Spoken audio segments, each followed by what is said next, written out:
On a tendance à dire que les investisseurs immobiliers ont été purgés du marché du fait de la hausse des taux et du fait de la hausse des coûts des matériaux, et c'est absolument vrai. Mais lorsque l'on creuse un petit peu, on s'aperçoit qu'en fait, il y a un profil d'investisseur qui a été vraiment massacré, ce sont les investisseurs confort.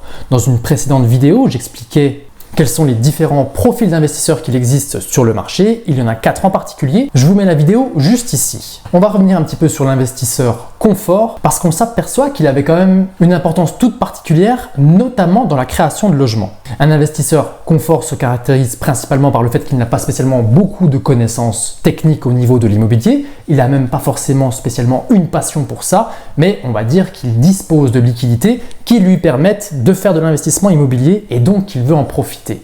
Ce qu'il y a, c'est qu'aujourd'hui, avec la hausse du coût des matériaux, le prix de l'immobilier neuf n'a jamais baissé, contrairement au prix de l'immobilier ancien. Donc, il doit adosser son projet sur un montant plus élevé et en plus de ça, il se ramasse des taux d'intérêt bien plus forts. Parce que oui, ce qui faisait qu'on arrivait à sortir du bâtiment de terre il y a encore de ça pas très longtemps, à savoir 2 ans, c'est bel et bien qu'on avait des taux qui étaient proches des 1% et qu'on arrivait sans trop de difficulté à lever des sommes conséquentes avec un coût de l'argent relativement faible. Eh bien ça a disparu et c'est ce qui fait que les investisseurs confort aujourd'hui ne veulent plus mettre leur liquidité effectivement dans un produit ou dans un programme immobilier qu'ils pensent qu'il va perdre en valeur une fois que le programme sera sorti de terre. Et franchement, on peut le comprendre. Et en plus de ça, demain, ils n'auront même plus la ristourne fiscale du Pinel. Donc, dans l'absolu, lorsque l'on dit que les investisseurs ont disparu du marché, on parle bel et bien des investisseurs confort. Mais au final, ces poches de liquidité dont certaines personnes disposent sont allouées ailleurs et notamment sur les SCPI. Et d'ailleurs, dites-moi dans les commentaires si le sujet des SCPI vous intéresse parce que personnellement, j'ai l'impression que je suis de plus en plus bombardé de publicités sur la pierre papier, ce qui n'était pas forcément le cas avant. Et je me suis demandé mais d'où venait ce phénomène et je pense qu'il vient de là. On a beaucoup d'investisseurs qui disposent effectivement de liquidités et qui ne veulent plus se prendre la tête avec des taxes foncières qui ne font qu'augmenter et qu'ils préfèrent tout simplement aller se positionner sur des produits plus liquides, des produits titrisés qui leur permettent d'entrer et de sortir un petit peu plus facilement. Encore que ce n'est pas toujours absolument vrai sur les SCPI. D'ailleurs, on s'est déjà aperçu que lorsque l'on achète de la pierre papier et que tout le monde est en train de sortir d'un coup parce que tout simplement le programme qui est en face est en train de prendre l'eau, on s'aperçoit qu'on ne peut pas sortir si facilement que ça lorsqu'il y a une crise. Toujours est-il que c'est un produit qui est vraiment mis en avant et j'ai l'impression qu'il y a un peu une ruée vers l'or, vers ce nouveau type de produit parce qu'effectivement, vous n'avez pas de locataire à gérer, vous n'avez pas de toilettes à les remplacer, vous n'avez pas de fuite d'eau, vous n'avez absolument pas les problèmes des investisseurs, on va dire entre guillemets traditionnels, avec de la pierre papier. Donc il semblerait que tout le monde est en train de se rediriger là-dedans. Le problème qu'on a avec ces programmes, c'est que forcément on ne va pas aller créer du logement et donc on ne va pas résoudre la crise de l'immobilier qu'on est en train de traverser au travers ce type de produit. Toujours est-il que j'avais retravaillé ma réflexion par rapport aux investisseurs confort et je me suis dit qu'en réalité peut-être qu'elle était un petit peu trop juste. En termes d'investissement confort, on peut aussi y mettre d'autres personnes et notamment par rapport à la location courte durée.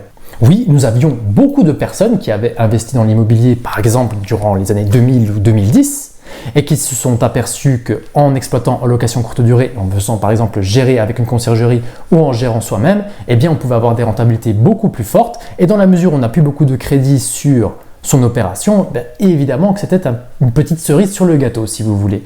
Le problème, c'est qu'aujourd'hui, avec la disparition du statut de LMNP, ou en tout cas ce qui semble se dessiner, ou en tout cas avec la refonte de la définition des revenus fonciers qui est en train de s'opérer, on a beaucoup de personnes qui sont en train également de sortir de la location courte durée pour remettre leurs biens dans le marché classique.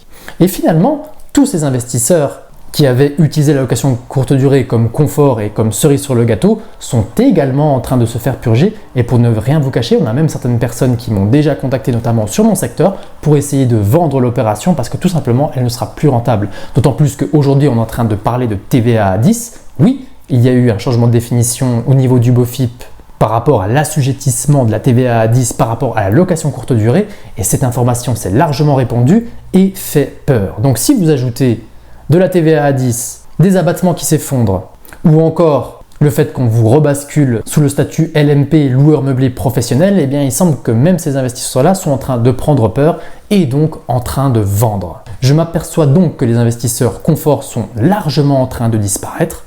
Au profit de quel investisseur en particulier? ceux qui font de l'investissement d'opportunité et ceux qui font de l'investissement d'entrepreneuriat. Les investisseurs entrepreneuriaux, c'est par exemple un profil comme le mien, quelqu'un qui est surrenseigné sur le sujet et qui connaît tout plein de petites subtilités, mais en réalité on n'est pas si nombreux que ça. Et ceux qui sont en train de tirer leur épingle du jeu, ce sont bel et bien ceux qui ont des opportunités parce qu'ils maîtrisent parfaitement un marché. Donc oui, les investisseurs confort sont en train de disparaître d'une certaine manière et donc du coup, effectivement, on n'a pas de nouveaux logements qui sont créés du fait de la disparition du Pinel et de l'augmentation du coût des matériaux couplés à la hausse des taux. Mais j'ai de plus en plus de personnes qui me demandent d'aller chasser, entre guillemets, des queues de Pinel ou des fins de programme pour aller positionner une offre sur un produit qui est relativement en bon état et avec des rentabilités plus que conséquentes. Ce que j'ai envie de vous dire dans cette vidéo en particulier, c'est qu'effectivement on a quelque chose de très très négatif qui tourne autour de l'immobilier depuis maintenant 2 ans. Beaucoup disent que l'immobilier va s'effondrer avec des arguments qui se tiennent plus ou moins, mais dans les faits, tous les investisseurs que je connais qui sont vraiment positionnés sur une stratégie entrepreneuriale ou opportunité, en réalité sont en train de charger. Parce que oui, des décotes monstrueuses, on en a de plus en plus souvent, et des vendeurs qui n'étaient pas pressés il y a 2 ans et qui le deviennent aujourd'hui, il y en a de plus en plus également. Donc je comprends complètement le fait qu'on me dise que l'investissement de confort est absolument mort, et honnêtement je suis tout à fait d'accord. Il y a beaucoup de clients qui m'ont déjà dit qu'ils avaient arrêté leur recherche parce que tout simplement c'était trop compliqué, et que dans la mesure où ils veulent juste placer de l'argent sans trop se prendre la tête, eh bien au vu des conditions actuelles, ils arrêtent. Mais on voit vraiment cet essor des investisseurs vraiment entrepreneuriaux qui est vraiment en train de se développer. Et d'ailleurs, si je reprends un des programmes que j'avais fait l'an dernier sur mon secteur, on s'est aperçu que j'ai eu tout plein de petits investisseurs qui commençaient à se lancer justement parce qu'on vendait des surfaces brutes à des prix ultra agressifs. Et sur chacune des opérations que ces investisseurs ont fait, non seulement ils ont une plus-value latente parce que demain ils pourraient revendre plus cher que ce que ça leur a coûté, mais en plus ils ont des rentabilités bien supérieures à ce qu'ils pouvaient exiger il y a encore de ça 2 ans, en tout cas sur le secteur.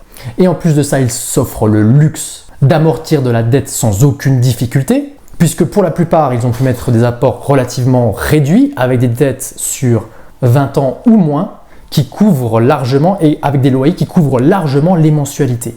Donc ces investisseurs qui sont à la fois d'opportunité parce qu'ils ont un petit peu de trésorerie et qui mettent du cœur à l'ouvrage parce que tout simplement ils vont faire les travaux et parce qu'ils ne vont pas beaucoup déléguer, sont vraiment en plein essor.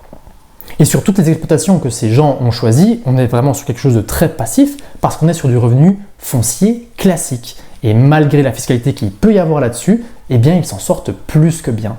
Donc non, l'investissement immobilier en France n'est pas mort, il est juste en train tout simplement de tourner. Nous avons de nouvelles réalités qui sont en train d'arriver sur le marché. Et pour tous ceux qui disent que le DPE est une catastrophe, effectivement c'est une catastrophe parce que ça va voir sortir une quantité très conséquente de marché du logement, mais ça va aussi permettre à tous ces petits investisseurs à la fois entrepreneuriaux et d'opportunités d'aller se positionner dessus pour tout simplement aller les rénover et les reproposer à la location. Ce que j'ai envie de vous dire, c'est que le marché est en train de tourner. D'ailleurs, pour moi, il a déjà fortement tourné.